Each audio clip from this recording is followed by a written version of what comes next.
So yun o mga padreng Euro Daan Hari 186cc. So pinantapat sa barako. Ultimong yung kanyang tangke, yung decals niya style barako na din. Ayan napakaangas. Yung tangke niya malaki, yung bangko niya style barako din na mahaba. Tapos may nakalagay na 186cc. So napansin ko rin dito dalawa na yung kanyang shock. So ready na siya sa sidecar. Tapos yung kanyang tambutso, ayan parang barakong barako. May cover na rin. Tapos yung kanyang swing arm makapal.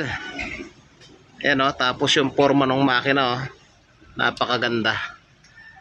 So ayan bagong labas ni boss.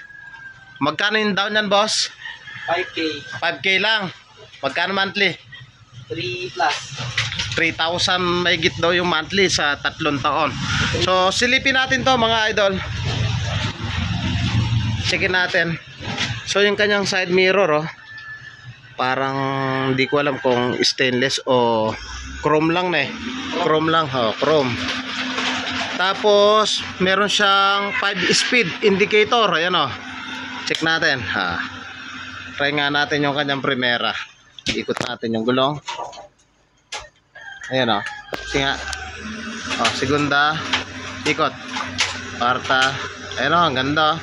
Hindi rotation so hindi siya rotation. Ayan neutral. Tapos bukod dyan may fuel gauge. Tapos ito yung kilometer per hour. Ito yung kanyang susian. Tapos yung kanyang manibela. May cowling na din. So ayan. Tapos try natin yung busina. Yung placer. Ayan maganda na rin yung kanyang placer dahil maliliit lang yung placer. Ngayon yung napansin kong malupit dito mga idol, dito yung clutch nya sobra sa lambot. Napakalambot ng kanyang clutch. Ayan tapos try natin. May park light, may headlight. So park light natin, check natin. LED headlight na to Ayan park light, LED na siya mga idol try natin yung kanyang headlight. Ay napakaangas high and low natin. Ayan high and low. Napakaganda. Tapos ang maganda rito, may decals na rin siya rito sa kanyang cowling. Tapos yung tapalodo niya style barakong barako. Ayan Tapos yung gulong niya sa harap 275 by 17. So by 17 na siya. Tapos ito yung malupit dito mga idol may na siya ito makapal. Kung mapapansin nyo sa TMX 155 manipis lang yung bakal dito. Ito yung pinaka engine niya support o guide para hindi tumama yung bato. Napakaganda napakakapal. Ayan napakaangas. Tingnan nyo yung makina Ito timing chain na rin siya kagaya ng barako, pero wala siyang compression release. So yun yung kanyang carburetor. Ayun tingnan nyo yung kanyang dito sa barbula. Ayun bilog. Yung battery pang barako ganon din.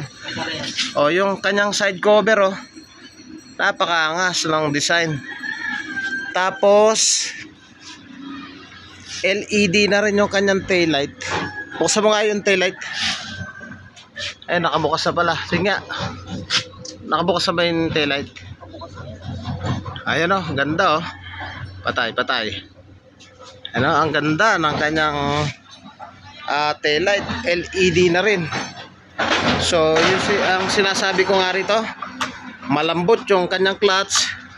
Tapos meron na siya ritong USB port dito sa side na to. May USB port na siya dyan Tapos sinasabi nila matigas daw tadyakan. Tadyakan mo nga. Try natin. Matigas daw tadyakan dahil nga wala siyang compression release. So ayan, papatadyak natin kay boss. Sige. Palalabas lang, ayaw pa yata mandar, boss. Hindi ko na-try tadyakan ni Kuya. Hindi pa daw niya na-try tadyakan. Ako nga, try ko. Kung matigas. Oy, madali lang tadyakan. Hindi lang sanay yung tumatadyak. O, try natin. Hindi naman siya talaga matigas. O, babagsak ko lang, o. O, medyo ano pa lang, nalalabas eh. Ayan ang tinakbo niya, o. 8 pa lang. O, napakalambot lang pala tadyakan. So, sa mga gustong maglabas na pang negosyo, pampasada, napakainam. So, kahit walang compression release, napakalambot tadyakan. Try uli natin. Uy, one click. Malambot lang tadyakan, mga idol. Tapos, napansin ko rin dito, yung kanyang boha. Ang ganda ng boha. Ayun, oh. Tapos, damper na rin siya, yung goma. Napakangas. Halos maporma pa sa barako, oh. Oh, isa-isay natin. Yung tangke, napakaganda. Parang style barako. Yung decals, oh. 186cc pa. Tapos yung kanyang side cover, maangas ang design. Dito sa magneto, maangas yung cover ng kadena. Napakaangas. Ayan, oh. Tapos ito yung gusto ko rito, makapal. Napakahusay. O, dalawang shock na rin. O, yung preno niya, barako yung pormahan, pero murang-mura. Sa mga gusto maglabas nito, mga idol. So, ayan, o, 186cc pa. Pinantapat sa barako.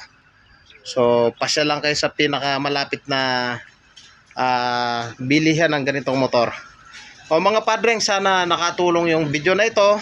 Kung sakali mang gusto mo maglabas ng ganitong motor na Euro Danari 186, punta lang kayo sa pinakamalapit na Mitsukoshi ba to? Mitsukoshi ne. O, Mitsukoshi. O, shout out. Euro Motors, ayan. Bagong Euro Danari 186. Thank you po sa inyo. God bless at mabuhay po kayo.